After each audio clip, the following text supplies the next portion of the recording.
Hi guys! Birthday ko nga pala ngayon, so nandito tayo sa Jay's Hideout. Salamat sa nanlibre. Salamat sa nanlibre, ang aking partner. Thank you so much, Papa. I love you. So ayan guys, nakita nyo na nga, napakaganda ng ambience. O diba? Ganda. Wow. Ayan nga pala guys, yung menu nila. Mamimili na lang kayo kung alin kayo ng order nyo. So, ang pinili namin dyan is Only Wings and Goto Overload. So, ayan. May mga drinks din. May milk tea. At marami pang iba. So, meron din po silang pangmaran.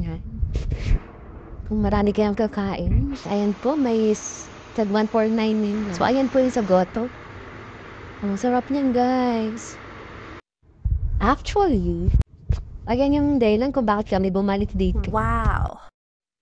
So, eto na guys yung in-order namin. Only wings with rice and fries. So, yung flavor po niyan is original, spicy. So, yung order ni partner. And then yung sa akin naman is salted egg flavor.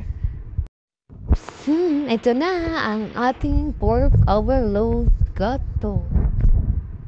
Yum, yum, yum. Napakasarap po yun, guys. Ipuapan nyo na. Punta na kayo dito. Tara, tara, tara!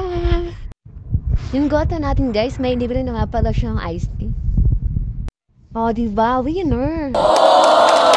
Meron na din sila, guys, ditong lagayan ng plastic gloves.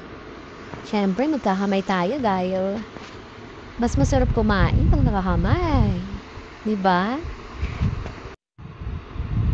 So, ayan guys, food trip tayo with matching sound trip. Tara guys, kain po tayo.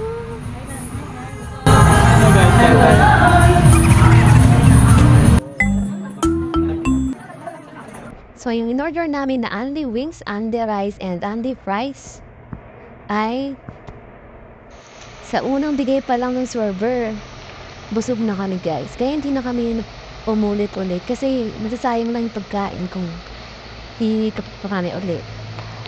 Tapos hindi naman namin nauubos, di ba sayang? Kaya ayun, okay na rin kasi gabi naman. So tama lang yung kain namin guys. So yun lang, thank you for watching. Please follow, like, and share.